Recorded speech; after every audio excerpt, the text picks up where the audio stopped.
Sir ನಮಸ್ತೆ. Sir ನಮಸ್ಕಾರ. ಪಾರಾಯಣ ಆರಂಭ ಮಾಡೋಣ. ಮಾಡಬೇಡ. ಓಕೆ.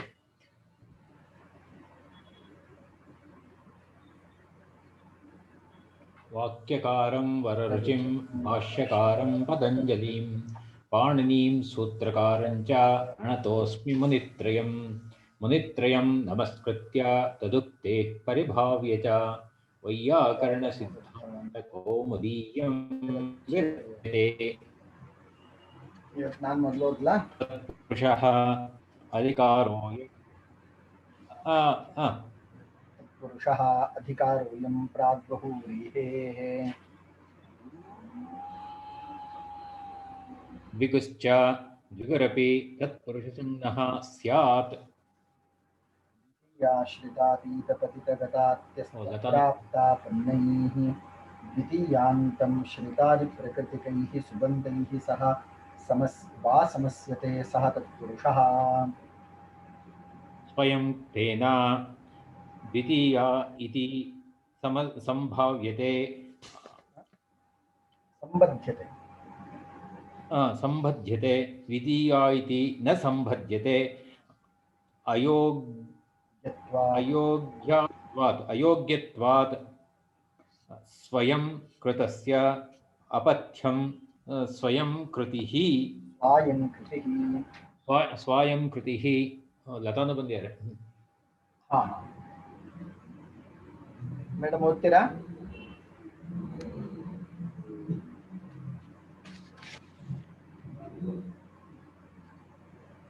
ಇಲ್ಲ, ಅವರು ಕೇಳ್ತಾ ಇಲ್ಲ ಅನ್ಸುತ್ತೆ. Latha madam response. Hello sir.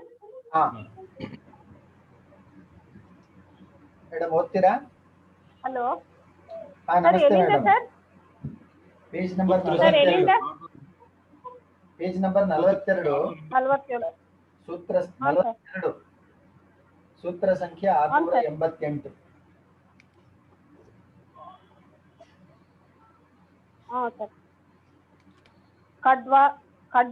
ಕಟ್ವಾಕ್ಷೇಪಃ ಕ್ಷೇಪೆ ಕಟ್ವಾ ಪ್ರಕೃತಿಕಂ ದ್ವಿತೀಯಾಂತಂ ಕ್ವಾಂತ ಪ್ರಕೃತಿಕೇನ ಸುಬಂಧೇನ ಸಮಸ್ಯತೆ ನದಿ ನಿಂದಾಯಾಂ ಕಟ್ವಾರೂಢೋ ಜಲ್ಮಃ ನಿತ್ಯ ಸಮಾಸೋ ಅಯಂ ನಾಹಿ ವಾಕ್ಯೇನ ನಿಂದಾಃ ಅವಗಮ್ಯತೆ. ಸಾಮೀಕೃತಂ ಕಾಲಃ ತೇನ ಇತ್ಯೇವ. ಮೂರು ಜನ ಒಂದೊಂದು ಓದೋದು ಅಂತ. ಒಂದೊಂದು ಸೂತ್ರ ಓದುವ. ನೀವೊಂದು, ನಾವೊಂದು, ಅವರೊಂದು. Okay sir.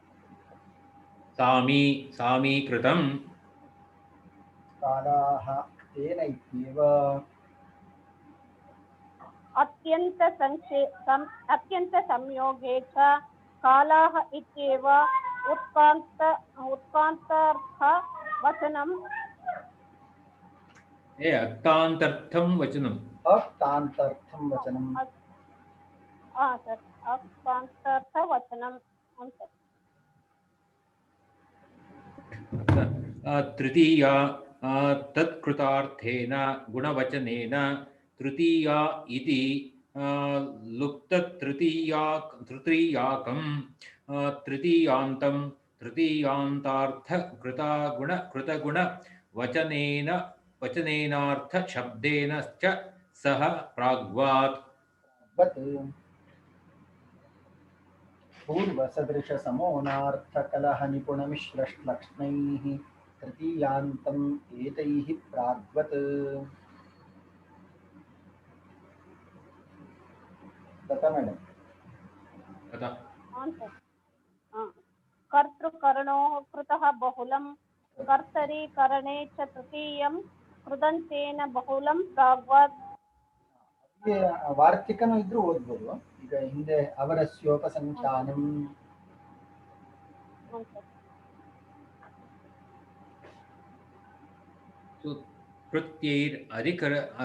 कृत्यैरधिकारार्थवचने वचने स्तुति स्तुतिनिंदा फल फल फलकं फलकमर्थ फलकं वाद फलकं ಇಲ್ಲ ಸ್ತುತಿನಿಂದ ಅಫಲ ಕರ್ಮ ಅಫಲ ಕಮ स्तुतिनिन्दा ಇಲ್ಲ फलकं ಸ್ತುತಿನಿಂದ ಫಲಕಂ ಅರ್ಥವಾದ ವಚನಂ अधिकार्थवचनं ಅಧಿಕಾರಾರ್ಥವಚನಂ ತತ್ರ ಕರ್ತರಿ ಕರಣೆ ಚ ತೃತೀಯ ಕೃತ್ಯೈಃ ಸಹ ಪ್ರಾಗ್ವಾತ್ प्राग्वत् ಪ್ರಾಗ್ವತ್ अन्नेन व्यञ्जनं संस्कारद्रव्यवाचकं तृतीयान्तम् अन्नेन प्राग्वत् भक्षेण मिश्रीकारणं गूढेन दानः गूढदानः मिश्र धानाः गुडेन धानाः गुडेन दानाः गुडदानाः मिश्राण क्रिया द्वारा समार्थ्यर्थं सामर्थ्यं मिश्रणक्रियाद्वारा सामर्थ्यं मिश्रणक्रियाद्वारा सामर्थ्यं मिश्राण दीर्घ है मैडम मिश्रणक्रियाद्वारा सामर्थ्यं ओके मिश्रणक्रियाद्वारा सामर्थ्यं चतुर्थी तदर्थार्थ बलिहित सुखरक्षितैः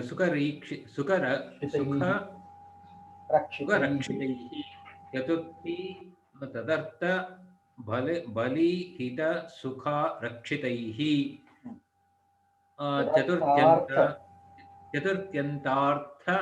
चतुर्थ्यन्तार्थाय यत्तद्वाचिना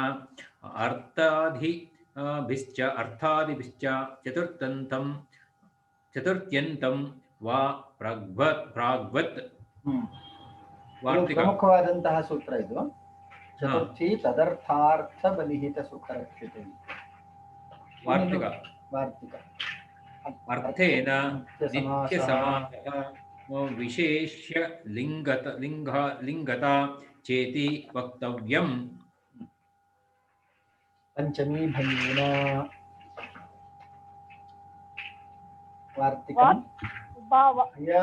वार्तिकं भयभीत बोली मैं वार्तिकं भयभीत भीति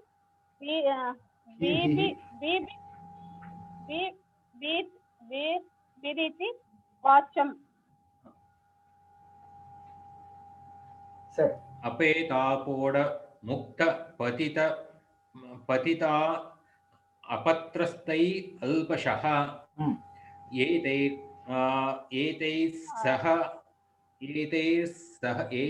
एतैर्सहाल्पं पंचम्यन्तं समस्यते स तत्पुरुषः शोकान्तिकदूरार्थकृच्छ्राणित्तेन षष्ट्यन्त सुबन्तेन समस्यते स तत्पुरुषः याचकादिभिश्च येभिः षष्ट्यन्तं समस्यते तृजकाभ्यां कर्तरि इत्यस्य प्रतिप्रसवोऽयम् गुणात्तरेण तरलोपश्चेति वक्तव्यम् हृद्योगे च षष्ठी समस्यत इति वाच्यं न निर्धारणो या षष्ठी न निर्धारणे या षष्ठी स न समस्यते वार्तिका प्रतिपद विधान षष्ठी न समस्यते इति वाच्यम् पूरणगुणसुहितार्थसदव्ययतव्यसमानाधिकरणेन पूरणाद्यर्थैः सदादिभिश्च षष्ठी न समस्यते। तेन च पूजायां मतिबुद्धिः इति सूत्रेण विहितः यः स तदन्तेन षष्ठी न समस्यते। अधिकारणवाचिना च तेन षष्ठी न समस्यते। इदमेषाम् आसितं गतं भुक्तं वा कर्मणि च उभयप्राप्तौ कर्मणि इति या षष्ठी सा न समस्यते। आश्चर्यो गवां दोहः अगोपेन। तृजकाभ्यां कर्तरि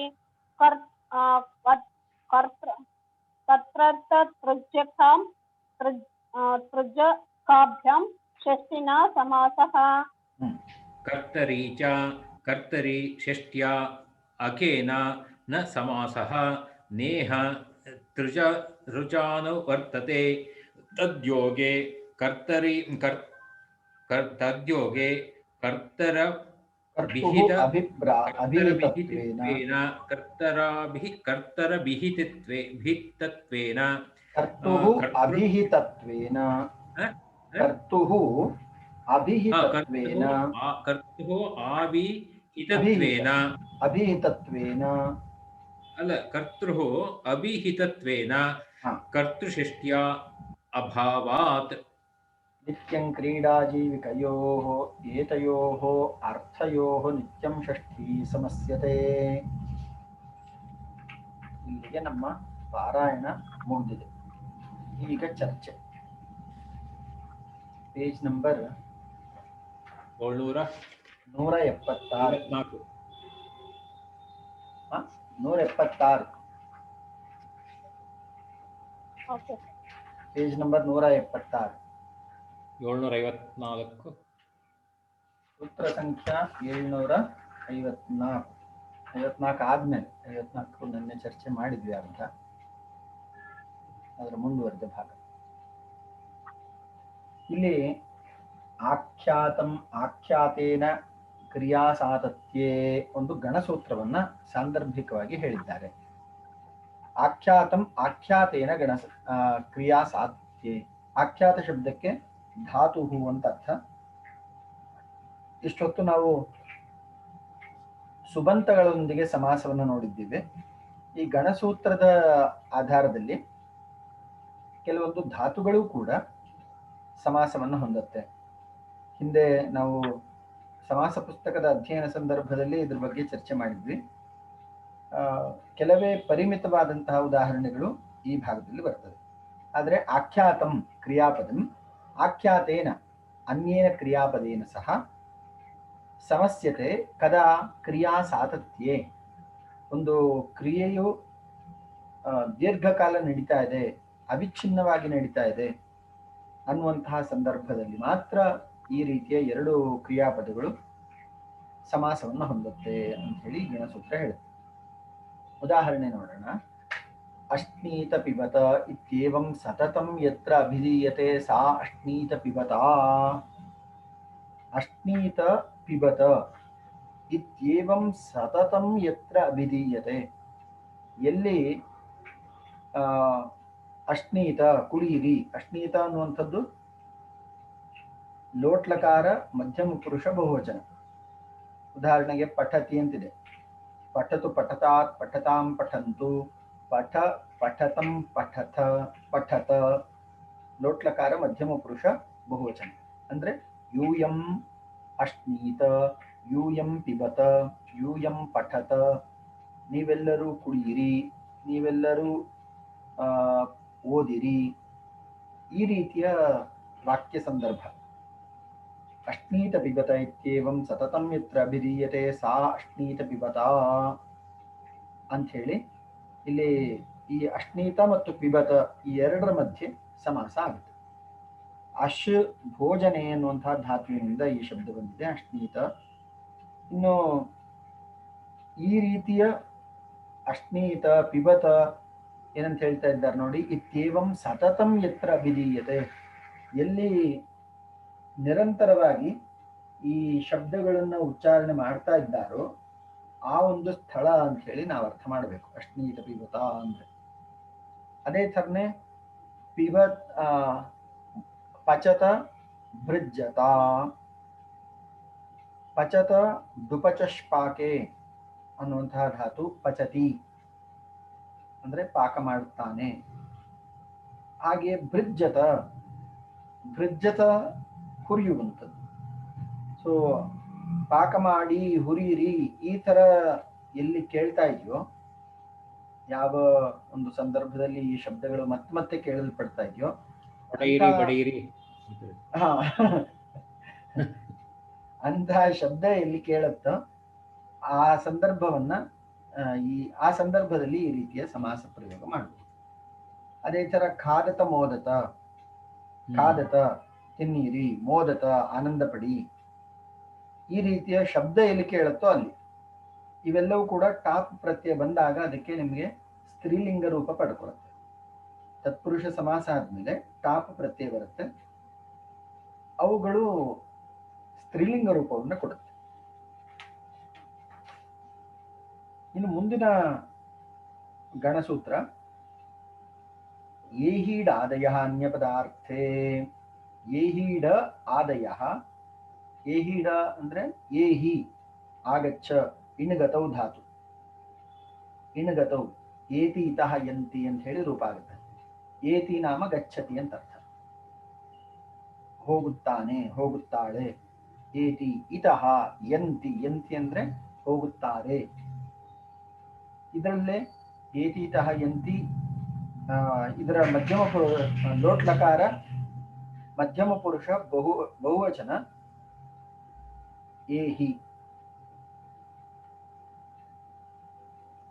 ಸೊ ಇಲ್ಲಿ ಏಹಿ ಈಡ, ಈಡ ಸ್ತುತೌ ಅಂತ ಹೇಳಿ ಧಾತು. ಈ ಎರಡೂ ಧಾತುಗಳು ಸೇರಿದಾಗ ಏಹೀಡಾದಯ ಅನ್ಯ ಪದಾರ್ಥೆ. ಇಲ್ಲಿ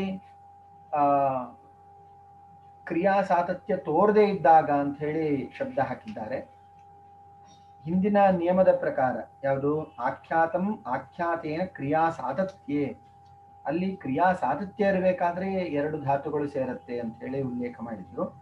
ಇಲ್ಲಿ ಕ್ರಿಯಾ ಸಾತತ್ಯ ಇರಬೇಕಾದ್ದಿಲ್ಲ, ಆದ್ರೆ ಅನ್ಯ ಪದಾರ್ಥ ಅನ್ನುವಂತಹ ಏನು ಅರ್ಥ ನಮಗೆ ಪ್ರತೀತವಾಗ್ತಾ ಇದ್ರೆ ಆಗ ನಾವು ಈ ಗಣಸೂತ್ರದಿಂದ ಸಮಾಸ ಮಾಡಬಹುದು. ಏಹಿ ಅವಂ, ಏಹಿ ಯೌಮಿ,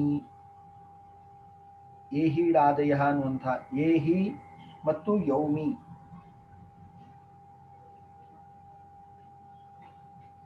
ಇದೆರಡರ ಮಧ್ಯೆ ಸಮಾಸ ಆಗುತ್ತೆ. ಆಗ ಏಹಿ ಯವಂ ರೂಪ. ಉದ್ಧರೋತ್ಸೃಜ, ಉದ್ಧರ ಮತ್ತು ಉತ್ಸೃಜ. ಉದ್ಧರ ಅಂದ್ರೆ ಎತ್ತು, ಮೇಲಕ್ಕೆ ಎತ್ತು ಅಂತ ಅರ್ಥ ಆಗುತ್ತೆ. ಉತ್ಸೃಜ, ಉತ್ಸೃಜ ಬಿಡುವಂಥದ್ದು. ಸೊ ಇಲ್ಲಿ ಉದ್ಧರ ಕೋಷ್ಠಾತ್ ಉತ್ಸೃಜ ದೇಹಿ ಇತಿ ಯಸ್ಯಾಂ ಕ್ರಿಯಾಯಾಂ ಸಾ ಉದ್ಧರೋತ್ಸೃಜ. ಯಾವ ಕ್ರಿಯೆಯಲ್ಲಿ, ಇಲ್ಲಿ ಒಂದು ಉದಾಹರಣೆಯನ್ನು ಕೊಟ್ಟಿದ್ದಾರೆ. ಕೊಟ್ಟಿಗೆಯಿಂದ ಬಿಡು, ನನಗೆ ಕೊಡು ಅನ್ನುವಂತಹ ಅರ್ಥದಲ್ಲಿ ಉದ್ಧರ ಉತ್ಸೃಜ. ಕೊಟ್ಟಿಗೆಯಿಂದ ಅದನ್ನ ಬಂಧನ ಮುಕ್ತಗೊಳಿಸು ಮತ್ತು ಅದನ್ನ ಬಿಟ್ಟು ಬಿಡು, ಆ ಹಸುವನ್ನ ಸ್ವತಂತ್ರವಾಗಿ ಬಿಡು ಅನ್ನುವಂಥ ಅರ್ಥ ಇದ್ದಾಗ ಉದ್ಧರೋತ್ಸೃಜ ಅನ್ನುವಂಥ ರೂಪ ಆಗುತ್ತೆ. ಅದೇ ರೀತಿ ಉದ್ಧಮ ವಿಧಮ. ಉದ್ಧಮ ಇಲ್ಲಿ ನಿಶ್ವಸಿಹಿ ಅನ್ನುವಂತಹ ಅರ್ಥ, ವಿಧಮ ಪ್ರಶ್ವಸಿಹಿ, ಉಸಿರು ಬಿಡುವುದಕ್ಕೆ ಉದ್ಧಮ ಅಂತ ಹೇಳಿ ಇಲ್ಲಿ ಹೇಳ್ತಾ ಇದ್ದಾರೆ.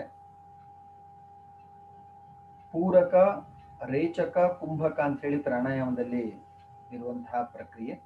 ಪೂರಕ ಅಂದ್ರೆ ಉಸಿರನ್ನ ತೆಗೆದುಕೊಳ್ಳುವಂಥದ್ದು, ಅದಕ್ಕೆ ವಿಧಮ ಅಂತ ಹೇಳಿ ಇಲ್ಲಿ ಶಬ್ದ ಪ್ರಯೋಗ ಇದೆ. ಇನ್ನು ರೇಚಕ ಅಂದ್ರೆ ಉಸಿರು ಬಿಡುವಂಥದ್ದು, ಉದ್ಧಮ.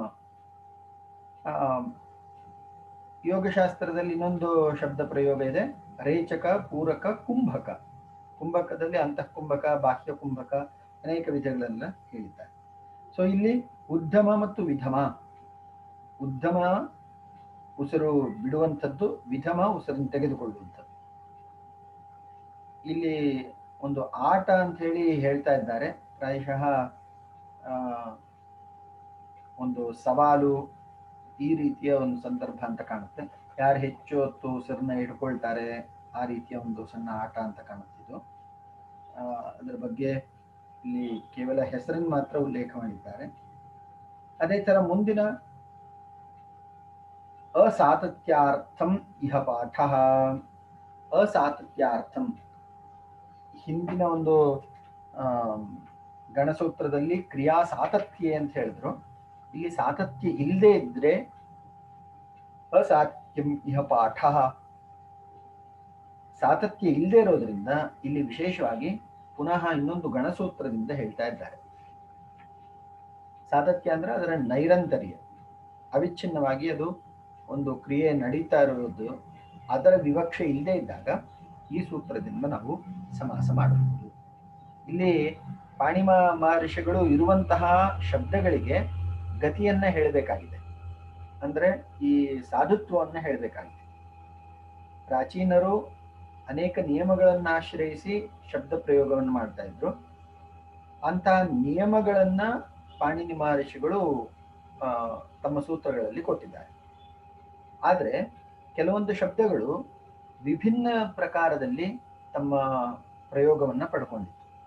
ಆದ್ದರಿಂದ ಇಲ್ಲಿ ಸೂತ್ರಗಳು ಕೂಡ ತುಂಬಾ ವಿಭಿನ್ನವಾದಂತಹ ವಿಕಲ್ಪಗಳನ್ನು ನಮ್ಗೆ ಕೊಡುತ್ತೆ. ಕೆಲವೊಂದು ಸೂತ್ರಗಳು, ಈಗ ಉದಾಹರಣೆಗೆ ಯಾವುದು ಗಣಸೂತ್ರವಾದಂತಹ ಆಖ್ಯಾತಂ ಆಖ್ಯಾತೇನ ಕ್ರಿಯಾ ಸಾತತ್ಯೆ, ಇದು ಕ್ರಿಯಾ ಸಾತತ್ಯ ಇರುವಾಗ ಎರಡು ಕ್ರಿಯಾಪದಗಳು ಸಮಾಸವನ್ನು ಹೊಂದುತ್ತೆ ಅಂತ ಹೇಳುತ್ತೆ. ಅದೇ ರೀತಿ ಏಹೀಡಾದಯ ಅನ್ಯ ಪದಾರ್ಥ ಎಂಬಲ್ಲಿ ಕ್ರಿಯಾ ಸಾತತ್ಯ ಇಲ್ಲದೆ ಇದ್ದರೂ ಕೂಡ, ಇಲ್ಲದೆ ಇದ್ದಂತಹ ಸಂದರ್ಭದಲ್ಲಿ ಏಹೀಡ ಮುಂತಾದಂತಹ ಶಬ್ದಗಳು ಸಮಾಸ ಹೊಂದುತ್ತೆ. ಇಲ್ಲಿ ಗಮನಿಸಬೇಕಾದಂತಹ ಅಂಶ ಏನು ಅಂದ್ರೆ, ಇರುವಂತಹ ವಿಭಿನ್ನವಾದಂತಹ ಶಬ್ದ ಪ್ರಯೋಗಕ್ಕೆ ಸಾಧುತ್ವ ಹೇಳಬೇಕಾಗಿದೆ. ಎಲ್ಲ ಶಬ್ದಗಳು ಒಂದೇ ರೀತಿಯ, ಈಗ ಉದಾಹರಣೆಗೆ ಕ್ರಿಯಾಪದಗಳು ಒಂದೇ ರೀತಿ ಇರುವುದಿಲ್ಲ. ಕೆಲವೊಂದು ಕ್ರಿಯಾಪದಗಳು ಸಾತತ್ಯದಲ್ಲಿ ಸಮಾಸವನ್ನು ಹೊಂದಿದ್ರೆ, ಕೆಲವೊಂದು ಕ್ರಿಯಾಪದಗಳು ಸಾತತ್ಯ ಅಭಾವದಲ್ಲೂ ಸಮಾಸವನ್ನು ಹೊಂದಿದೆ. ಆದ್ದರಿಂದ ವಿಭಿನ್ನವಾದಂತಹ ಗಣಸೂತ್ರ ಮತ್ತು ಸಂದರ್ಭಗಳನ್ನು ಬಳಸಿಕೊಂಡು ಸೂತ್ರಗಳನ್ನು ಹೇಳ್ತಾ ಇದ್ದಾರೆ. ಜಹಿ ಕರ್ಮಣ ಬಹುಲಂ ಆಭೀಕ್ಷ್ಣ್ಯೆ ಕರ್ತಾರಂಚ ಅಭಿದಧಾತಿ. ಜಹಿ ಕರ್ಮಣ ಬಹುಲಂ ಆಭೀಕ್ಷ್ಣ್ಯೆ ಕರ್ತಾರಂ ಅಭಿದಧಾತಿ. ಜಹಿ ಅಂದ್ರೆ ಬಿಡುವ ಅನ್ನುವಂಥ ಅರ್ಥ.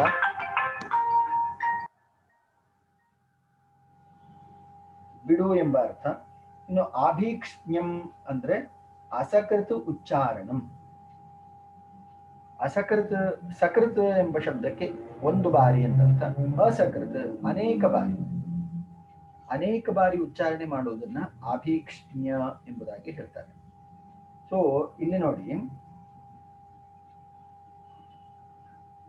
ಜಹಿ ಜೋಡಂ, ಜಹಿ ಜೋಡಂ ಇತಿ ಆಭೀಕ್ಷ್ಣ್ಯೇನ ಯಹ ಆಹ ಸಹ ಜಹಿ ಜೋಡಃ. ಯಾವುದೋ ಒಂದು ಬಂಧನದಲ್ಲಿ ಸಿಕ್ಕಾಕೊಂಡಿದ್ದೇನೆ, ನಾನು ಬಿಡಿಸು ಬಿಡಿಸು ಅಂತ ಹೇಳುವಂಥದ್ದು ಏನಿದೆಯಲ್ಲ, ಅದನ್ನ ಜಹಿ ಜೋಡಃ ಎಂಬ ಶಬ್ದದಿಂದ ಹೇಳ್ತಾ ಇದ್ದಾರೆ. ಇಲ್ಲಿ ಜೋಡ ಅಂದ್ರೆ ಬಂಧನ, ಆಭೀಕ್ಷ್ಣ್ಯಾರ್ಥದಲ್ಲಿ ಅಂದ್ರೆ ಪುನಃ ಪುನಃ ಹೇಳುವಂಥದ್ದು. ಈ ಅರ್ಥದಲ್ಲಿ ಜಹಿ ಜೋಡಃ ಅನ್ನುವಂತಹ ಶಬ್ದ ಪ್ರಯೋಗ ಇದೆ. ಜಹಿ ಇತ್ಯೇತತ್ ಕರ್ಮಣ ಬಹುಲಂ ಸಮಸ್ಯತೆ ಆಭೀಕ್ಷ್ಣ್ಯೆ ಗಮ್ಯೆ ಸಮಾಸೇನ ಚೇತ್ ಕರ್ತ ಅಭಿಧೀಯತ ಇತ್ಯರ್ಥಃ.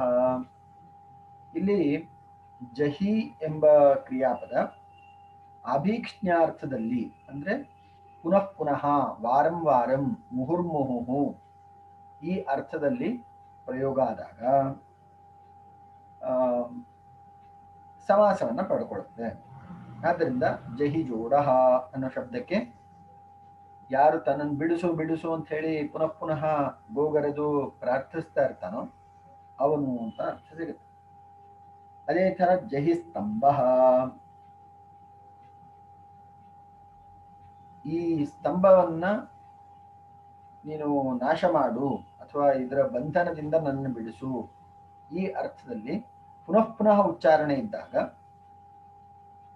ನಮಗೆ ಇಲ್ಲಿ ಸಮಾಸಗಳು ಆಗತ್ತೆ. ಇವೆಲ್ಲವೂ ಕೂಡ ತಿಂಗಂತದೊಂದಿಗೆ ಇರುವಂತಹ ಸಮಾಸಗಳು.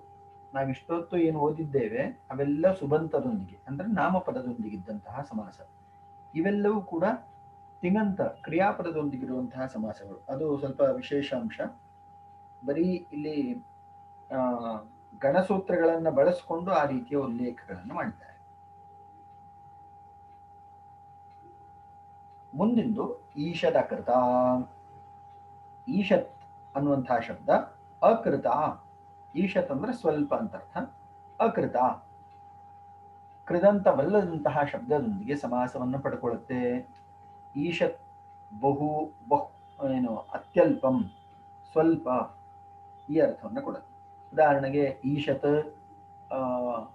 ಏನು ಅನ್ನಂ ಪರಿವೇಶಯ, ಸ್ವಲ್ಪ ಅನ್ನ ಬಡಿಸು, ಈ ಅರ್ಥದಲ್ಲಿ ಈಷತ್ ಅನ್ನುವಂತಹ ಅವ್ಯಯದ ಪ್ರಯೋಗ ಇದೆ. ಅದರಿಂದ ಉದಾಹರಣೆ ಏನ್ ಕೊಟ್ಟಿದ್ದಾರೆ? ಈಷದ ಕೃತ ಈಷತ್ ಪಿಂಗಲಃ. ಈಷತ್ ಪಿಂಗಲಃ, ಪಿಂಗಲಃ ಅಂದ್ರೆ ಇಲ್ಲಿ ರಂಗು ಬಣ್ಣದ್ದು ಅಂತ ಕೊಟ್ಟಿದ್ದಾರೆ. ಸೊ ಸ್ವಲ್ಪ ಗುಲಾಬಿ ಬಣ್ಣದ ವಸ್ತು ಇದು. ಈಷತ್ ಗುಣವಚನೇನ ಇತಿ ವಾಚ್ಯಂ. ವಸ್ತುತಃ ಇಲ್ಲಿ ಪಾಣಿನಿ ಮಹರ್ಷಿಗಳು ಕೃದಂತವಲ್ಲದಂತಹ ಶಬ್ದದೊಂದಿಗೆ ಸಮಾಸ ಆಗುತ್ತೆ ಅಂತ ಹೇಳ್ತಾ ಇದ್ದಾರೆ. ಅದರ ಸ್ಪಷ್ಟೀಕರಣವನ್ನ ಇಲ್ಲಿ ವಾರ್ತಿಕಕಾರರು ಮಾಡ್ತಾರೆ. ವಾರ್ತಿಕಕಾರರದ್ದು ಹಿಂದೆ ನಾವು ಚರ್ಚೆ ಮಾಡಿದಾಗೆ 3 ರೀತಿಯ ಜವಾಬ್ದಾರಿ. ಉಕ್ತಾನುಕ್ತ ದುರುಕ್ತಾನಾಂ ಚಿಂತಾಯತ್ರ ಪ್ರವರ್ತತೆ. ಉಕ್ತಸ್ಯ ಸ್ಪಷ್ಟೀಕರಣಂ, ಅನುಕ್ತಸ್ಯ ಪೂರಣಂ, ದುರುಕ್ತಸ್ಯ ಪರಿಷ್ಕಾರ. ಸೊ ಉಕ್ತವಾದಂತಹ ವಿಚಾರ ಏನಿದೆಯೋ ಅದು ಕೆಲವೊಂದು ಬಾರಿ ಅಸ್ಪಷ್ಟವಾಗಿದ್ರೆ ಅದನ್ನ ಸ್ಪಷ್ಟೀಕರಣ ಮಾಡುತ್ತೆ. ಇಲ್ಲಿ ಅಕೃತ ಎಂಬ ಶಬ್ದವು ಕೃದಂತವಲ್ಲದ ಶಬ್ದದೊಂದಿಗೆ ಸಮಾಸ ಆಗತ್ತೆ ಅಂತ ಪಾಣಿನಿ ಮಹರ್ಷಿಗಳ ವಿಚಾರ. ಆದ್ರೆ ಅದನ್ನ ಮತ್ತೆ ಸ್ಪಷ್ಟಪಡಿಸ್ತಾರೆ ವಾರ್ತಿಕಕಾರರು. ಅವ್ರೇನ್ ಹೇಳ್ತಾರೆ? ಈಷತ್ ಗುಣವಚನೇನ ಇತಿ ವಾಚ್ಯಂ. ಕೃದಂತ ಅಲ್ಲದೆ ಇರುವಂಥದ್ದು ಒಂದು ವಿಚಾರ, ಆದ್ರೆ ಗುಣವಾಚಕದೊಂದಿಗೆ ಸಮಾಸವನ್ನು ಪಡ್ಕೊಳ್ಳುತ್ತೆ. ಉದಾಹರಣೆ ನೋಡಿ, ಈಷದ್ ರಕ್ತಂ, ರಕ್ತವರ್ಣ, ಕೆಂಪು ವರ್ಣ. ಸೊ ಈ ಕೆಂಪು ಅನ್ನುವಂಥದ್ದು ಗುಣವಾಚಕ. ಸೊ ಈ ರೀತಿ ಗುಣವಾಚಕ ಶಬ್ದಗಳು ಈಷತ್ ಶಬ್ದದೊಂದಿಗೆ ಸಮಾಸವನ್ನು ಪಡ್ಕೊಳ್ಳುತ್ತೆ. ಯಾವ ಬಲದಿಂದ? ಈಷತ್ ಗುಣವಚನೇನ ಇತಿ ವಾಚ್ಯಂ ಎಂಬ ವಾರ್ತಿಕದ ಬಲದಿಂದ. ಈ ಈಷತ್ ಅನ್ನುವಂಥದ್ದು ಕೂಡ ಇಲ್ಲಿ ನಮಗೆ ಸುಬಂತದೊಂದಿಗಿನ ಸಮಾಸವನ್ನು ಹೇಳುತ್ತೆ. ಮುಂದಿನ ಸೂತ್ರ ನೈ. ನೈ ಸುಪಃ ಸುಪಾಸಃ ಸಮಸ್ಯತೆ. ಇದು ಏಕಶಬ್ದದಲ್ಲಿರುವಂತಹ ಸೂತ್ರ. ಸುಪಾಸಃ ಸುಬಂತದೊಂದಿಗೆ ನೈ ಸಮಾಸವನ್ನು ಪಡೆಯುತ್ತೆ. ನೈ ಅನ್ನೋ ಶಬ್ದಕ್ಕೆ ನೈ ಎಂಬ ಅವ್ಯಯ ಇಲ್ಲಿ ಸಮಾಸವನ್ನು ಪಡೆಯುತ್ತೆ ಅಂತ ಹೇಳ್ತಾ ಇದ್ದಾರೆ. ಮುಂದಿನ ಸೂತ್ರದಲ್ಲಿ ಇದಕ್ಕೆ ಸಂಬಂಧಪಟ್ಟಂತಹ ಏನು ಉದಾಹರಣೆಯನ್ನ, ದೃಷ್ಟಾಂತವನ್ನ ಕೊಟ್ಟಿದ್ದಾರೆ. ನಲೋಪೋ ನಯಃ. ನಯಃ ನಸ್ಯ ಲೋಪಃ ಸ್ಯಾತ್ ಉತ್ತರಪದೇ. ದ್ವಿಪದಾತ್ಮಕಂ ಸೂತ್ರ. ನಯಃ ನಲೋಪಃ. ಸರಿ, ನಲೋಪೋ ನಯಃ. ನೈ ಎಂಬ ಶಬ್ದದಲ್ಲಿ ನ ಲೋಪ ಆಗುತ್ತೆ. ನೈ ಎಂಬಲ್ಲಿ ನಮಗೆ 3 ವರ್ಣಗಳಿದೆ, ನ, ಅ, ಞ. ಅದರಲ್ಲಿ ಆದಿಮ ವರ್ಣವಾದಂತಹ ನಕಾರ ಲೋಪ ಆಗುತ್ತೆ ಈ ಸೂತ್ರದ ಬಲದಿಂದ. ನಲೋಪೋ ನಯಃ. ಇಲ್ಲಿ ಒಂದು ಸಣ್ಣ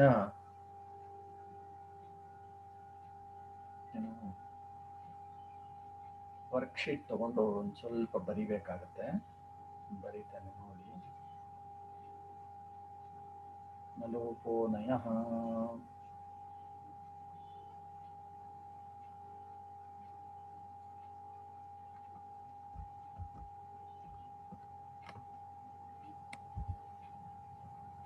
ನ ಬ್ರಾಹ್ಮಣಃ ಅಬ್ರಾಹ್ಮಣಃ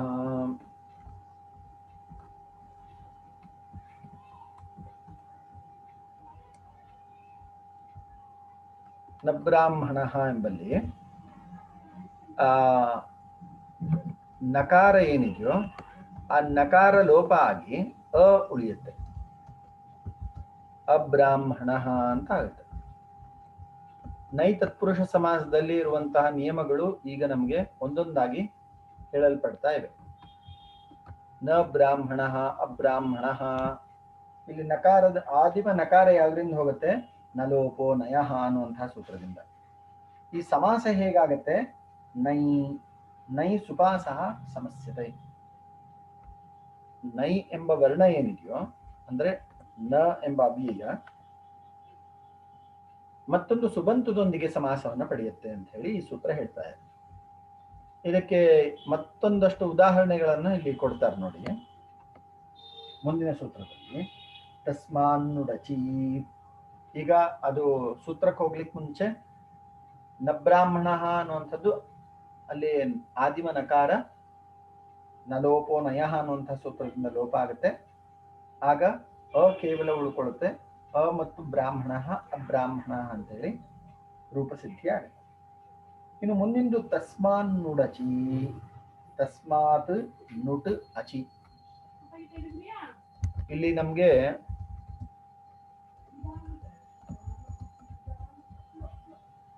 ತ್ರಿಪದಾತ್ಮಕವಾದಂತಹ ಸೂತ್ರ. ತಸ್ಮಾನ್ ನುಡಚಿ ಸಂಧಿಯ ವಿಚಾರ ಒಂದು ಸ್ವಲ್ಪ ಇದೆ, ಅದನ್ನು ನಿಮ್ ಗಮನಕ್ಕೆ ತರ್ತೀನಿ, ಯಾಕಂದ್ರೆ ಅದು ನೀವು ತಿಳ್ಕೊಳ್ಳೋದು ಅನುಕೂಲ. ಇಲ್ಲಿ ತಕಾರ ನಕಾರ ಆಗತ್ತೆ. ತ ಇದ್ದಿದ್ದು ನಕಾರವಾಗಿ ಪರಿಣಮಿಸುತ್ತೆ. ಯಾವ ಸೂತ್ರದಿಂದ? ಯರಹ ಅನುನಾಸಿಕೆ ಅನುನಾಸಿಕೋಪ. ಮುಂದೆ ಅನುನಾಸಿಕ ವರ್ಣ ಇದ್ದಾಗ ಇಲ್ಲಿ ಅನುನಾಸಿಕ ಯಾವುದು? ನಕಾರ. ತ ಎಂಬ ವರ್ಣದ ಮುಂದೆ ನ ಎಂಬ ಅನುನಾಸಿಕ ವರ್ಣ ಇದೆ. ಈ ರೀತಿ ಅನುನಾಸಿಕ ವರ್ಣ ಮುಂದೆ ಇದ್ದಾಗ ಹಿಂದೆ ಇರುವಂತಹ ಯರ್ವರ್ಣ. ಯರ್ವರ್ಣ ಅಂದ್ರೆ ಯವರಟ್ ಲಣ್ ನ್ಯಮಗಣನಂ ಜಭೈ ಗಡದಶ್ ಜಬಗಡದಶ್ ಕಪಚಟದ ಚಟತವು ಕಪೈ ಶಶಸರ್. ಅಂದ್ರೆ ಹಕಾರವನ್ನು ಹೊರತುಪಡಿಸಿ ಎಲ್ಲ ವ್ಯಂಜನಗಳು, ಹಕಾರವನ್ನು ಹೊರತುಪಡಿಸಿ ಎಲ್ಲ ವ್ಯಂಜನಗಳು ಅನುನಾಸಿಕವಾಗಿ ಪರಿಣಾಮವನ್ನು ಹೊಂದುತ್ತೆ. ಯರಹ ಅನುನಾಸಿಕೆ ಅನುನಾಸಿಕೋವ. ಈ ಸೂತ್ರದಿಂದ ತಕಾರ ಅನುನಾಸಿಕ ಆಗುತ್ತೆ ಅಂದ್ರೆ ತಕಾರ ವರ್ಗೀಯ ವ್ಯಂಜನ ಅದರ ಪಂಚಮ ವರ್ಣವಾಗಿ ಪರಿಣಾಮಿಸುತ್ತೆ, ಅಂದ್ರೆ ನಕಾರ ಆಗುತ್ತೆ. ಆದ್ರಿಂದ ತಸ್ಮಾತ್ ನುಟ್ ತಸ್ಮಾನ್ ನುಟ್ ಅಂತ ಹೇಳಿ ನಕಾರ ತ ಅನ್ನೋದು ನ ಆಗಿ ಪರಿಣಾಮಿಸುತ್ತೆ. ಇನ್ನು ನುಟ್ ಪ್ಲಸ್ ಅಚಿ ನುಡಚಿ ಜಸ್ತು ಸಂಧಿಯನ್ನ ಈ ಸೂತ್ರದಿಂದ ಮಾಡಬಹುದು. ಅದು ಟಕಾರ ಡ ಆಗುತ್ತೆ, ಅಂದ್ರೆ ಪ್ರಥಮ ವರ್ಣ ತೃತೀಯ ವರ್ಣವಾಗಿ ಪರಿಣಮಿಸುತ್ತೆ. ಇನ್ನು ಸೂತ್ರದ ವಿಚಾರಕ್ಕೆ ಬರೋಣ. ತಸ್ಮಾನ್ ನುಡಚಿ ಲುಪ್ತ ನಕಾರಾತ್ ನಯಃ ಉತ್ತರ ಪದಸ್ಯ ಅಜಾದೇಹೇ ನುಡಾಗಮಃ ಸ್ಯಾತ್. ಸೂತ್ರ ಏನು ಹೇಳ್ತಾ ಇದೆ ಈಗ? ಲುಪ್ತ ನಕಾರಾತ್ ನಯಃ. ಇಲ್ಲೂ ಕೂಡ ನೋಡಿ, ನಕಾರಾತ್ ಪ್ಲಸ್ ನೈ. ತಕಾರ ಮತ್ತು ನಕಾರಾತ್ ಅಂತ ಹೇಳಿ ತ ಅಂತವಾಗಿದೆ, ಮುಂದೆ ನಯಃ ಅಂತ ಹೇಳಿ ನಕಾರ ಆದಿಯಾಗಿದೆ. ಸೊ ತ ಮತ್ತು ನ ಇದ್ದಾಗ ಹಿಂದಿನ ತ ಅನ್ನುವಂಥದ್ದು ನ ಆಗಿ ಪರಿಣಮಿಸುತ್ತೆ. ಈಗಾಗಲೇ ನೋಡಿದಿರೋ ರೀತಿ ಉದಾಹರಣೆ ನೋಡೋಣ. ನ ಅಶ್ವಃ. ನ ಅಶ್ವಃ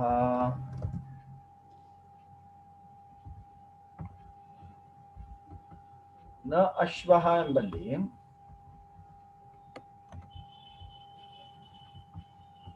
ಇಲ್ಲಿ ಅನಶ್ವಃ ಅಂತ ಹೇಳಿ ರೂಪ ಆಗ್ಬೇಕು. ಅದನ್ನ ಸಿದ್ಧಿ ಮಾಡೋದು ಹೇಗೆ? ನ ಅಶ್ವಃ ಅನಶ್ವಃ. ಈಗ ಪ್ರಕ್ರಿಯೆ ನೋಡೋಣ. ನ ಅಂತ ಇರುತ್ತೆ, ಅಶ್ವಃ. ಇದು ನ ಅಶ್ವಃ ಅಂತಿದ್ದದ್ದು ಮುಂದಿನ ಹಂತದಲ್ಲಿ ಈಗ ನಕಾರದ ನ ವರ್ಣದ ನಕಾರ ಆದಿಮ ನಕಾರಕ್ಕೆ ಲೋಪ ಬರುತ್ತೆ. ನಲೋಪೋ ನಯಃ ಸೂತ್ರದಿಂದ. So a plus ಅಶ್ವಃ ಅಂತಾಯ್ತು. ಇನ್ನು ಮುಂದೆ ಅ ಪ್ಲಸ್ ನುಟ್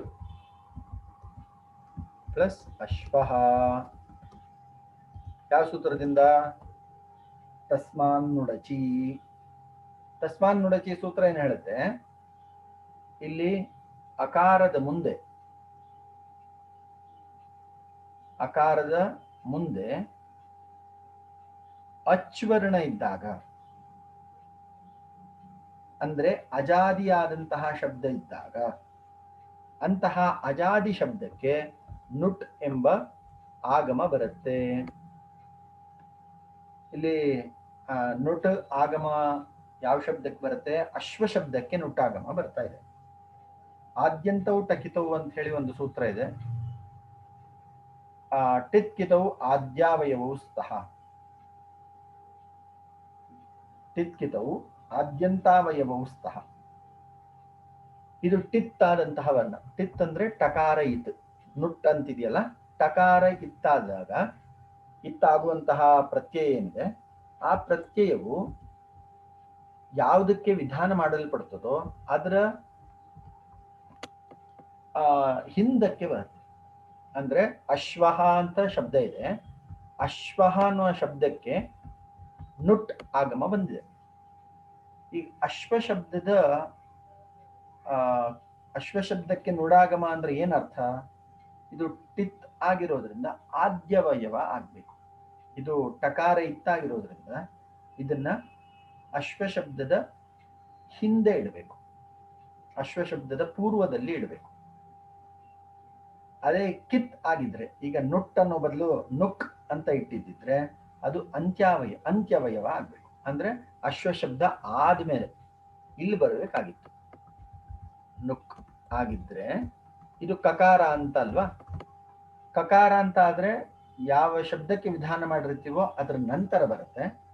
ಟಕಾರ ಇತ್ತಾದ್ರೆ ಆ ಶಬ್ದದ ಆದಿಯಲ್ಲಿ ಬರ್ತದೆ. ಇದು ಪಾಣಿನಿ ಮಹರ್ಷಿಗಳ ಒಂದು ಮೆಥಡಾಲಜಿ, ಟೆಕ್ನಿಕ್ ಅಂತ ಕರೀಬಹುದು. ಸೊ ಟಿತ್ವ ಆದ್ರೆ ಆದ್ಯವಯವ, ಕಿತ್ವ ಆದ್ರೆ ಅಂತ್ಯವಯವ. ಅದನ್ನ ಈ ಸೂತ್ರದಲ್ಲಿ ಹೇಳಿದ್ದಾರೆ. ಆದ್ಯಂತವು ಟ ಕಿತವು, ಆದಿ ಅಂತ್ಯ ಕ್ರಮವಾಗಿ ಟಕಾರ ಆದ್ಯವಯವ, ಕಕಾರ ಅಂತ್ಯವಯವ. ಇದು ನಾವು ತಿಳ್ಕೊಳ್ಬೇಕಾದಂತಹ ಅಂಶ ಆಗಮದ ವಿಚಾರದಲ್ಲಿ. ಆಗ ಏನಾಗುತ್ತೆ? ನುಟ್ ಎಂಬಲ್ಲಿ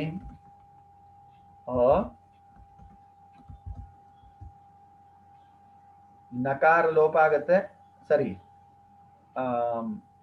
ಟಕಾರ ಲೋಪ ಆಗತ್ತೆ, ಹಲೋಂತ್ಯಂ. ಉಕಾರವು ಲೋಪ ಆಗತ್ತೆ. ನಮ್ಗೆ ಉಳ್ಕೊಳ್ಳುವಂಥದ್ದು ನ.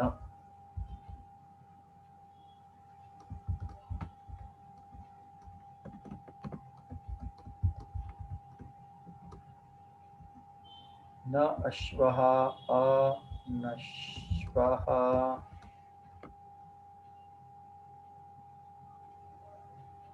ಸೊ ಒಂದು ನಕಾರ ಎಕ್ಸ್ಟ್ರಾ ಬರುತ್ತೆ. ಈ ನಕಾರ ಈಗ ಇದರ ಫಲಿತಾರ್ಥವನ್ನ ನಾವು ತಿಳ್ಕೊಳ್ಬೇಕು. ಫಲಿತಾರ್ಥ ಅಂದ್ರೆ ಸಮ್ಮರಿ. ಈಗ ನೋಡಿ, ನ ಅಶ್ವಃ ಅನಶ್ವಃ ಅಂತಿದೆ. ನೈ ಆದ್ಮೇಲೆ ನಮಗೆ ಸ್ವರಾದಿ ಇದ್ರೆ ಆಗ ನುಡಾಗಮ ಬರ್ತದೆ. ಸ್ವರಾದಿ ಇಲ್ಲ ವ್ಯಂಜನಾದಿ ಇದೆ ಅಂದ್ರೆ ನಮ್ಗೆ ಇರುವಂಥದ್ದೇ ಎರಡೇ ಆಪ್ಷನ್, ಸ್ವರ ಮತ್ತು ವ್ಯಂಜನ. ಸ್ವರಾದಿ ಇದ್ರೆ ನಮಗೆ ನುಡಾಗಮ ಬರುತ್ತೆ, ವ್ಯಂಜನಾದಿ ಇದ್ರೆ ನುಡಾಗಮ ಬರುವುದಿಲ್ಲ. ಇಷ್ಟೇ ವ್ಯತ್ಯಾಸ. ನ ಬ್ರಾಹ್ಮಣ ಅಬ್ರಾಹ್ಮಣ, ನ ವೈಶ್ಯ ಅವೈಶ್ಯ. ಸೊ ಇಲ್ಲೆಲ್ಲ ಕಡೆ ವ್ಯಂಜನಾದಿ ಇದೆ.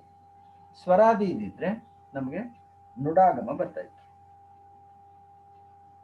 ಸೊ ಇದಿಷ್ಟು ತಸ್ಮಾನ್ ನುಡಚಿ ಸೂತ್ರದ ಸಂಕ್ಷೇಪಾರ್ಥ. ಅರ್ಥಾಭಾವೇ ಅವ್ಯಯೀಭಾವೇನ ಸಹ ಅಯಂ ವಿಕಲ್ಪ್ಯತೆ. ಅರ್ಥಾಭಾವೇ, ಇದಕ್ಕೆ ಸ್ವಲ್ಪ ವಿಸ್ತಾರವಾದಂತಹ ಅರ್ಥ ಇದೆ. ನಾವು ಈ ಒಂದು ಸೂತ್ರವನ್ನು ಸ್ವಲ್ಪ ಗಮನಿಸ್ಕೊಳ್ಬೇಕು. ಅರ್ಥಾಭಾವೇ ಅವ್ಯಯೀಭಾವೇನ ಸಹ ಅಯಂ ವಿಕಲ್ಪ್ಯತೆ. ರಕ್ಷೋಹಾಗಮಲಘ್ವ ಸಂದೇಹ ಪ್ರಯೋಜನಂ ಇತಿ ಅದ್ರುತಾಯಾಂ ಅಸಂಹಿತಂ ಇತಿ ಚ ಭಾಷ್ಯವಾರ್ತಿಕ ಪ್ರಯೋಗಾತ್ ತೇನ ಅನುಪಲಬ್ಧಿ ಅವಿವಾದಃ ಅವಿಘ್ನಂ ಇತ್ಯಾದಿ ಸಿದ್ಧಂ. ನೈ ಅನ್ನುವಂತಹ ಅವ್ಯಯದೊಂದಿಗೆ ಸಮಾಸ ಮಾಡಲಿಕ್ಕೆ ನಮಗೆ ಎರಡು ಸೂತ್ರಗಳು ಪ್ರಮುಖವಾದಂತಹ ಕಾರಣಗಳಾಗುತ್ತೆ. ಒಂದು, ಮೊದಲನೇ ಸೂತ್ರ ಒಂದು ಅವ್ಯಯಂ ವಿಭಕ್ತಿ ಸಮೀಪ ಸಮೃದ್ಧಿ ವೃದ್ಧ್ಯರ್ಥಾಭಾವಾತ್ಯ ಸಂಪ್ರತಿಶಬ್ದ ಪ್ರಾದುರ್ಭಾವ ಪಶ್ಚಾದ್ಯಥಾನುಪೂರ್ಯೋಗ ಪದ್ಯ ಸಾದೃಶ್ಯ ಸಂಪತ್ತಿ ಸಾಕಲ್ಯಾಂತ ವಚನೇಶು. ಇದು ಒಂದನೇ ಸೂತ್ರ. ಎರಡನೇ ಸೂತ್ರ ನೈ. ಮೊದಲನೇ ಸೂತ್ರ ಅವ್ಯಯೀಭಾವ ಸಮಾಸವನ್ನೇ ಹೇಳುತ್ತೆ. ಅಂದ್ರೆ ಅವ್ಯಯಂ ಸಮೀಪ ಸಮೃದ್ಧಿ ವೃದ್ಧ್ಯರ್ಥ. ಅವ್ಯಯಂ ಸಮೀಪಾದಿ ಅರ್ಥಗಳಲ್ಲಿರುವಂತಹ ಶಬ್ದದೊಂದಿಗೆ ಸಮಾಸವನ್ನು ಪಡ್ಕೊಳ್ಳುತ್ತೆ. ಅಂದ್ರೆ ಅವ್ಯಯೀಭಾವ ಸಮಾಸ ಆಗುತ್ತೆ. ನೈ ಶಬ್ದದಿಂದ ಸಮಾಸ ಮಾಡಿದ್ರೆ ಮೊದಲನೇ ಆಪ್ಷನ್ನು ಅವ್ಯಯೀಭಾವ ಸಮಾಸ, ಎರಡನೇ ಆಪ್ಷನ್ನು ನೈ ಅಂತ ಹೇಳಿ ತತ್ಪುರುಷ ಸಮಾಸ ಆಗುತ್ತೆ. ಸೊ ಇಲ್ಲಿ ಎರಡು ಉದಾಹರಣೆಗಳನ್ನ ನಿಮಗೆ ಕೊಡ್ತಾ ಇದ್ದಾರೆ. ಯಾವುದು ಮೊದಲನೇ ಉದಾಹರಣೆ? ನ ವಿವಾದ ಅವಿವಾದ, ನ ಉಪಲಬ್ಧಿ ಅನುಪಲಬ್ಧಿ.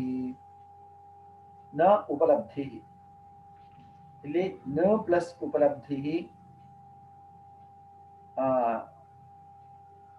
ನಮಗೆ ನ ಅನ್ನೋದರಲ್ಲಿ ಕೇವಲ ಅಕಾರ ಉಳ್ಕೊಳ್ಳುತ್ತೆ. ಅ ಪ್ಲಸ್ ಉಪಲಬ್ಧಿ, ಉಪಲಬ್ಧಿ ಅನ್ನುವಂತಹ ಶಬ್ದ ಸ್ವರಾದಿಯಾಗಿರೋದ್ರಿಂದ ನುಡಾಗಮ ಆಗತ್ತೆ ತಸ್ಮಾನ್ ನುಡಚಿ ಸೂತ್ರದಿಂದ. ಸೊ ನ ನುಟ್ ಉಪಲಬ್ಧಿ, ಟಕಾರ ಹಲೋಂತ್ಯಂ ಲೋಪ ಆಗುತ್ತೆ. ಅದೇ ಥರ ನಕಾರವು ನುಟ್ಟಲ್ಲಿ ಉಕಾರವು ಲೋಪ ಆಗುತ್ತೆ. ಕೊನೆಗೆ ಉಳ್ಕೊಳ್ಳುವಂಥದ್ದು ನ. ಸೊ ಯಾವುದು ಅನುಪಲಬ್ಧಿ ಎಂಬಲ್ಲಿ ಅ ನ ಉಪಲಬ್ಧಿ ಅ ನುಪಲಬ್ಧಿ ಅನ್ನುವಂತಹ ರೂಪಸಿದ್ಧಿ ಆಗುತ್ತೆ. ಇದೇ ಥರನೇ ನ ಪ್ಲಸ್ ಅಶ್ವಃ ಅನಶ್ವಃ ಮಾಡಿದ್ವಲ್ಲ, ಅದೇ ಥರನೇ. ಆದ್ರೆ ಮುಂದೆ ಒಂದು ಉದಾಹರಣೆ, ಇದು ತತ್ಪುರುಷ ಸಮಾಸಕ್ಕೆ ಉದಾಹರಣೆ. ನ ವಿವಾದ ಅವಿವಾದ ತತ್ಪುರುಷ ಸಮಾಸ. ಆದರೆ ಅವ್ಯಯಂ ವಿಭಕ್ತಿ ಸಮೀಪ ಅನ್ನುವಂತಹ ಸೂತ್ರದಿಂದಲೂ ನಾವು ಸಮಾಸ ಮಾಡಬಹುದು. ಯಾಕಂದ್ರೆ ನ ಅನ್ನುವಂಥದ್ದು ಅವ್ಯಯ, ನಿಷೇಧಾರ್ಥಕವಾದಂತಹ ಅವ್ಯಯ. ಸೊ ಅದರೊಂದಿಗೂ ನಾವು ಸಮಾಸ ಮಾಡಬಹುದು. ಅಂದ್ರೆ ಅವ್ಯಯಂ ವಿಭಕ್ತಿ ಅನ್ನುವಂತಹ ಸೂತ್ರ ಏನಿದೆ ಅದರೊಂದಿಗೆ ಸಮಾಸ ಮಾಡಿದಾಗ ಅದು ಅವ್ಯಯೀಭಾವ ಸಮಾಸ ಆಗುತ್ತೆ. ಉದಾಹರಣೆ ಏನು? ನ ವಿಘ್ನ ಅವಿಘ್ನ ಅವಿಘ್ನಂ. ನ ಅನ್ನುವಂಥದ್ದು ಇಲ್ಲಿ ಅವ್ಯಯ, ಸಮೀಪಾದ್ಯರ್ಥೈ ಸಹ ಸಮಸ್ಯತೆ. ಸಮೀಪ ಮುಂತಾದಂತಹ ಅರ್ಥದಲ್ಲಿ, ಹತ್ತಿರ ಮುಂತಾದ ಅರ್ಥದಲ್ಲಿ ನ ಎಂಬ ಅವ್ಯಯವು ಸಮಾಸವನ್ನು ಪಡ್ಕೊಳ್ಳುತ್ತೆ. ಇಲ್ಲಿ ಗಮನಿಸಬೇಕಾದಂತಹ ಅಂಶ ಏನು? ನ ವಿವಾದ ಅವಿವಾದ ಅನ್ನೋದು ತತ್ಪುರುಷ ಸಮಾಸ. ನ ವಿಘ್ನ ಅವಿಘ್ನಂ ಅಂತ ಹೇಳುವಂಥದ್ದು ಅವ್ಯಯೀಭಾವ ಸಮಾಸ. ಇಲ್ಲಿ ಅವ್ಯಯೀಭಾವ ಸಮಾಸದಲ್ಲಿ ಒಂದು ವಿಶೇಷವಾದಂತಹ ಅಂಶ, ನ ವಿಘ್ನ ಅವಿಘ್ನ ಅಂತ ಪುಲ್ಲಿಂಗದಲ್ಲ ಆಗುದಿಲ್ಲ. ಯಾಕಂದ್ರೆ ಅವ್ಯಯೀಭಾವ ಸಮಾಸದ ಎಲ್ಲ ಉದಾಹರಣೆಗಳು ಕೂಡ ನಪುಂಸಕಲಿಂಗದಲ್ಲೇ ಇರುತ್ತೆ. ಅಂದ್ರೆ ಅವ್ಯಯ ರೂಪವಾಗಿ ಪರಿಣಾಮವನ್ನು ಪಡ್ಕೊಳ್ಳುತ್ತೆ. ಆದ್ದರಿಂದ ನ ವಿಗ್ರಹ ನ ವಿಘ್ನ ಅವಿಘ್ನಂ ಅಂತ ಹೇಳಿ ನಪುಂಸಕಲಿಂಗ. ಇದೇ ತತ್ಪುರುಷ ಸಮಾಸ ಆಗಿದ್ರೆ ನ ವಿವಾದ ಅವಿವಾದ ತತ್ಪುರುಷ ಸಮಾಸ. ಈ ರೀತಿ ನೈ ಎಂಬ ಅವ್ಯಯದೊಂದಿಗೆ ಎರಡೂ ಸಮಾಸಗಳು ಸಾಧ್ಯ ಸಂದರ್ಭ ಅನುಸಾರ. ಅವ್ಯಯೀಭಾವ ಸಮಾಸವೂ ಸಾಧ್ಯ, ಈ ಕಡೆ ತತ್ಪುರುಷ ಸಮಾಸವೂ ಸಾಧ್ಯ ಅಂತ ಹೇಳಿ ಹೇಳ್ತಾ ಇದ್ದಾರೆ. ವಾರ್ತಿಕಂ ನಯೋ ನಲೋಪಹ ತಿಂಗಿ ಕ್ಷೇಪೆ. ಕ್ಷೇಪಾರ್ಥದಲ್ಲಿ, ಕ್ಷೇಪ ಅಂದ್ರೆ ನಿಂದ, ಹಿಂದೆನೂ ಬಂದಿದೆ. ಅಪಚಸಿ ತ್ವಂ ಜಾಲ್ಮ. ಅಪಚಸಿ, ನೀನು ಸರಿಯಾಗಿ ಅಡಿಗೆ ಮಾಡುವುದಿಲ್ಲ, ಏ ಮೂರ್ಖ ನೀನು ಸರಿಯಾಗಿ ಅಡಿಗೆ ಮಾಡುವುದಿಲ್ಲ ಅಂತ ಹೇಳಿ ಅಪಚಸಿ ಜಾಲ್ಮ ಉದಾಹರಣೆ. ಅಲ್ಲಿ ವಾರ್ತಿಕ ಏನ್ ಹೇಳುತ್ತೆ, ನಯಃ ನಲೋಪಹ ತಿಂಗಿ ಕ್ಷೇಪೆ. ತಿಂಗ್ ಶಬ್ದವು ಕ್ಷೇಪಾರ್ಥದಲ್ಲಿ ಪ್ರಯೋಗ ಆಗ್ತಾ ಇದ್ದಾಗ, ಅಂದ್ರೆ ನಿಂದಾವಾಚಕವಾಗಿದ್ದಾಗ, ತಿಮಿ ತಿಂಗಿ ನಲೋಪೋ ನಯಃ. ನಯಃ ನ ಲೋಪಃ. ನೈ ಎಂಬ ಶಬ್ದದಲ್ಲಿ ಇರುವಂತಹ ನಕಾರ ಏನಿದೆಯೋ, ಆದಿಮ ವರ್ಣ ನಕಾರ, ಅದು ಲೋಪ ಆಗುತ್ತೆ. ನಯೋಪೋ ನಯಃ. ಇನ್ನು ಮುಂದಿನ ಉದಾಹರಣೆ ಅಪಚಸಿ ತ್ವಂ ಜಾಲ್ಮ. ತ್ವಂ ಹೇ ಜಾಲ್ಮ ಅಪಚಸಿ, ನೀನು ಜಾಲ್ಮನಾಗಿತ್ತು. ಜಾಲ್ಮ ಶಬ್ದಕ್ಕೆ ಅವಿವೇಕಿ ಅಂತ ಇಲ್ಲಿ ಅರ್ಥ ಕೊಟ್ಟಿದ್ದಾರೆ. ಅಪಚಸಿ, ನೀನು ನಿನ್ನ ಅಡಿಗೆ ಚೆನ್ನಾಗಿಲ್ಲ ಎಂಬ ಅರ್ಥದಲ್ಲಿ ಈ ಪ್ರಯೋಗ ಇದೆ. ಇಲ್ಲೂ ಕೂಡ ನಮಗೆ ತಿಂಗ್ನೊಂದಿಗೆ ಸಮಾಸ ಆಗ್ತಾ ಇದೆ. ಪಚಸಿ ಅನ್ನುವಂಥದ್ದು ಲಟ್ಲಕಾರ ಮಧ್ಯಮ ಪುರುಷ ಏಕವಚನ. ಪಚತಿ ಪಚತಃ ಪಚಂತಿ, ಪಚಸಿ ಪಚಥಃ ಪಚಥ, ಪಚಾಮಿ ಪಚಾವಹ ಪಚಾಮಹ. ಸೊ ಲಟ್ಲಕಾರ ಮಧ್ಯಮ ಪುರುಷ ಏಕವಚನ. ಅದ್ರದೊಂದಿಗೆ ನ ಅನ್ನುವಂತಹ ಅವ್ಯಯ ಸೇರ್ಕೊಳ್ಳುತ್ತೆ. ಅಪಚಸಿ, ನಕಾರ ಲೋಪ ಆಗಿ ಕೇವಲ ಅಕಾರ ಉಳ್ಕೊಂಡು ಅಪಚಸಿ ಅಂತ ಆಗುತ್ತೆ. ಇಲ್ಲಿ ನೈಗೆ ಅನೇಕ ಅರ್ಥಗಳಿದೆ. ಇಲ್ಲಿ ಕೊಡುವಂತಹ ಅರ್ಥ ಯಾವುದು? ಕುತ್ಸಿತಾರ್ಥ, ನಿಂದಾವಚನ. ಕುತ್ಸಿತಾರ್ಥದಲ್ಲಿ ನೈ ಪ್ರಯೋಗ ಇದೆ, ಅದರ ಉಲ್ಲೇಖವನ್ನೇ ಇಲ್ಲಿ ಮಾಡ್ತಾ ಇದ್ದಾರೆ. ಅಪಚಸಿ ಅಂದ್ರೆ ಇಲ್ಲಿ ನೀನು ಅಡಿಗೆ ಮಾಡೋದಿಲ್ಲ ಅಂತ ಅಲ್ಲ ಅರ್ಥ, ಬದಲಾಗಿ ಅಪಚಸಿ ಎಂಬಲ್ಲಿ ನೀನು ಕೆಟ್ಟದಾಗಿ ಅಡಿಗೆ ಮಾಡ್ತೀಯ, ಕ್ಷೇಪಾರ್ಥದಲ್ಲಿ ಪ್ರಯೋಗ ಆಗಿದೆ. ನೈ ಅನ್ನುವಂಥದ್ದು ನಿಷೇಧಾರ್ಥದಲ್ಲಿ ಪ್ರಸಿದ್ಧವಾದಂತಹ ಪ್ರಯೋಗ. ಕ್ಷೇಪಾರ್ಥದಲ್ಲೂ ಕೆಲವೊಂದು ಅಪರೂಪದ ಪ್ರಯೋಗಗಳಿದೆ, ಅದು ಇದು, ಅದರಲ್ಲಿ ಇದು ಒಂದು. ನೈಕಥಾ ಇತ್ಯಾದೌ ತು ನ ಶಬ್ದೇನ ಸಹ ಸುಪಾ ಇತಿ ಸಮಾಸಃ. ನ ಪ್ಲಸ್ ಏಕಥಾ ನೈಕಥಾ. ಇಲ್ಲಿ ನೈಕಥಾ ಇತ್ಯೇವಂ,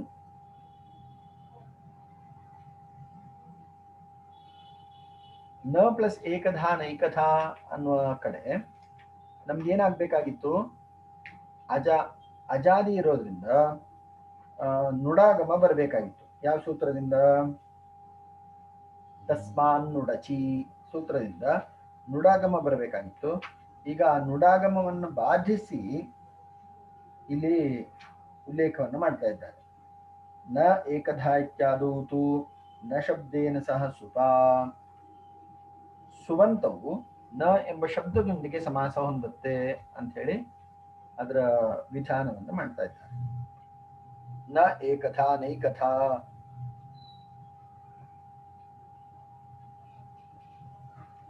ಇನ್ನು ನೈಕಥಾ ಅನ್ನುವಂತಹ ಉದಾಹರಣೆ ಹೇಗೆ ಸಿದ್ಧಿಸುತ್ತೆ?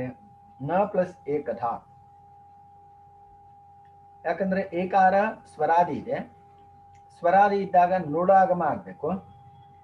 ಆಗ ಅನೈಕಥಾ ಅನ್ನುವಂತಹ ರೂಪ ಆಗ್ಬೇಕು. ಆದ್ರೆ ಇಲ್ಲಿ ನೈಕಥಾ ಅನ್ನುವಂತಹ ರೂಪ ಇದೆಯಲ್ಲ ಅಂತ ಕೇಳಿದ್ರೆ, ಇದಕ್ಕೆ ನಾವು ಸಹಸುಪ ಅನ್ನುವಂತಹ ಸೂತ್ರದಿಂದ ನಾವು ಸಮಾಸ ಮಾಡ್ತೇವೆ, ಕೇವಲ ಸಮಾಸ ಮಾಡ್ತೇವೆ. ನ ಪ್ಲಸ್ ಏಕಥಾ ನೈಕಥಾ ಅಂತ ಹೇಳಿ ನ ಏಕಥಾ ನಕಾರದಲ್ಲಿರುವಂತಹ ಅಕಾರವು ಸ್ವರವು ಸಂಧಿಯನ್ನ ಪಡ್ಕೊಂಡು ನ ಪ್ಲಸ್ ಏಕಧಾ ನೈಕಧಾ ಅಂತ ಹೇಳಿ ಸಂಧಿ ರೂಪವನ್ನು ಪಡೆಯುತ್ತೆ. ಇದು ಈ ಒಂದು ಸೂತ್ರಕ್ಕೆ ಸಂಬಂಧಪಟ್ಟಂತಹ ವಿಚಾರ. ಇಲ್ಲಿ ನೈಸ ತತ್ಪುರುಷಕ್ಕೆ ಸಂಬಂಧಪಟ್ಟಂತೆ ಇರುವಂತಹ ಸೂತ್ರಗಳು ಮತ್ತು ಯಾವುದು ವಾರ್ತಿಕಗಳು ಇವುಗಳ ಚರ್ಚೆ ನಡೀತಾ ಇದೆ. ಇವೆಷ್ಟು ಇವತ್ತಿನ ವಕ್ತವ್ಯ. ನಿಮ್ಮ ವಿಚಾರ ಇದ್ರೆ ತಿಳಿಸಿ.